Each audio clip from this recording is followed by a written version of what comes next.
वैसे मैं मरियम को दाद दूंगा, मैं आज उसे अप्रिशिएट करना चाहता हूं। तो आप ये जरा सुने कि मरियम क्या कहती है, सुने जरा।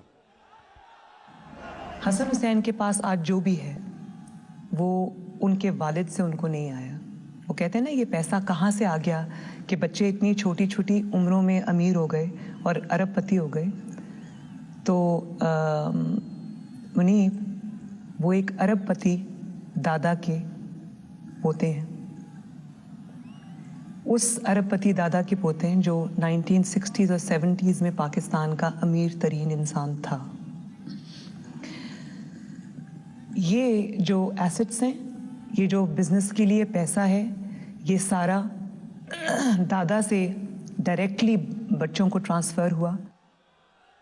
सुन लिया, ये सुन लिया।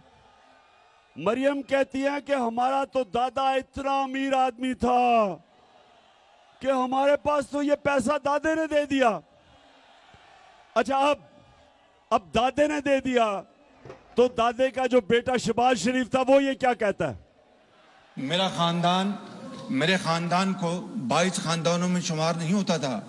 मुझे इसके ऊपर बाइसे फख्र है कि मेरे वालिद का ताल्लुक एक गरीब किसान के घराने से था, हिंदुस्तान से। वो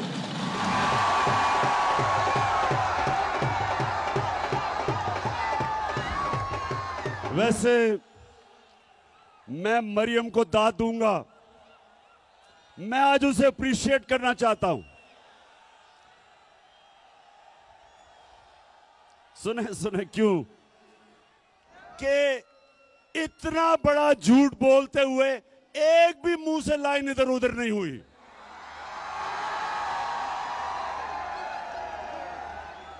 यानी झूठों का बादशाह बना। इतने सीधे मुंह से मेरा तो दादा बड़ा अमीर आदमी था। वो या तो दादा कोई और था या शहबाज शरीफ। वो शहबाज शरीफ कहता है मेरा बाप गरीब आदमी था, वो कहती है मेरा दादा अरबपति था। अब ये मैं आपको क्यों दिखा रहा हूं? ये इसलिए दिखा रहा हूं मेरी कौम आप समझ जाओ कि 30 साल से आपके मुल्क को लूटा जा रहा है।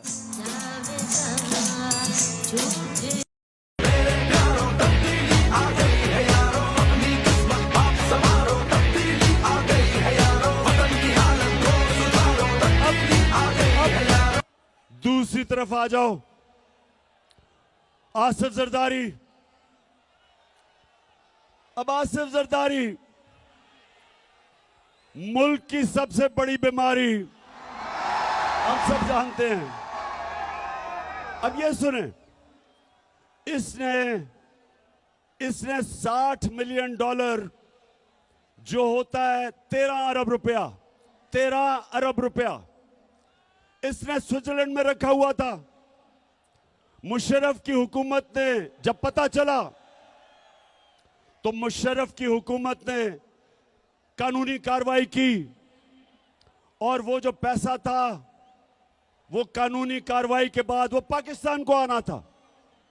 लेकिन जनरल मुशर्रफ ने इस मुल्क के ऊपर इतना बड़ा जुल्म किया कि इनको दोनों को एनआरओ दे दिया और माफ कर दिया, जबकि जनरल मुशर्रफ का पैसा ही नहीं था माफ करने के लिए। मेरी तरह के लोगों ने शोर मचाया कि कैसे आप माफ कर सकते हैं, पैसा तो कौम का था। तो 13 अरब रुपया इनका माफ हुआ। अब ये जरदारी डर गया, इसने एम्बेसडर को भिजवाया, बर्तानिया से एम्बेसडर को स्विट्जरलैंड भिजवाया, ये तब प्रेसिडेंट था, और इसने वो सारे सबूत खत्म किए।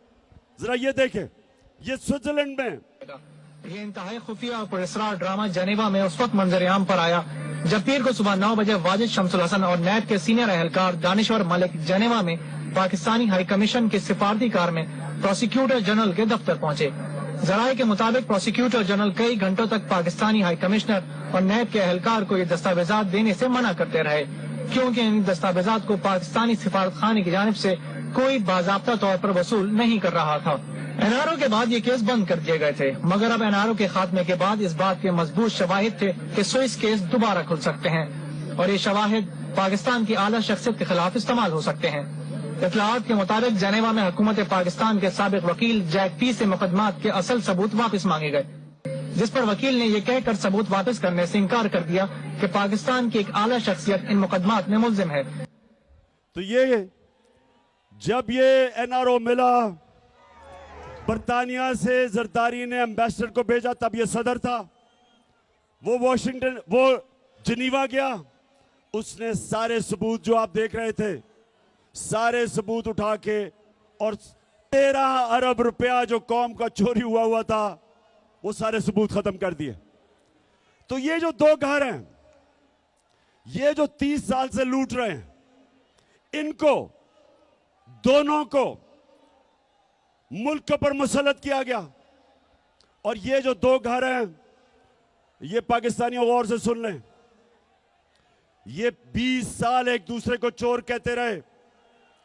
20 साल जरदारी कहता था नवाज शरीफ चोर है और नवाज शरीफ कहता था जरदारी करप्ट है। 20 साल। और जब तहरीक इंसाफ की सुनामी आई, दोनों इकट्ठे हो गए, दोनों चोर मिल गए और अब इनको हमारे ऊपर मुसल्लत किया गया। 4 महीने में सारी कौम देखो कि उन्होंने किया क्या हमारे साथ। और मैं अब आपसे जो सबसे संजीदा बात करना चाहता हूं वो ये, अब ये मुल्क को संभाल नहीं सक रहे, मुल्क के हालात बिगड़ते जा रहे हैं। IMF ने भी कह दिया है कि जब तक पाकिस्तान में सियासी इस्तेकाम नहीं होगा, मुल्क के हालात बिगड़ते जाएंगे, माशरत नीचे जाती रहेगी, बेरोजगारी बढ़ती जाएगी, महंगाई बढ़ती जाएगी और पाकिस्तान में इंतशार का डर है, ये IMF कह रहा है। तो सवाल ये होता है कि ये दोनों क्यों इलेक्शंस करवाने से डरते हैं? क्योंकि सिर्फ इलेक्शन की वजह से मुल्क में इस्तेकाम आएगा सियासी। तो ये क्यों डरते हैं इलेक्शन से? ये डरते आपकी वजह से हैं। इनको पता है कि जब इलेक्शन हुआ इनका नाम और निशान मिट जाएगा। और इसलिए एक ये वजह है और दूसरी बड़ी इंपॉर्टेंट वजह है, पाकिस्तानियों सुनो, दूसरी वजह यह है कि नवंबर में नया आर्मी चीफ आने वाला है और ये दोनों जरदारी और नवाज शरीफ, इनकी पूरी कोशिश है कि ऐसा आर्मी चीफ आए जो ये अपना कोई फेवरेट लेके आए।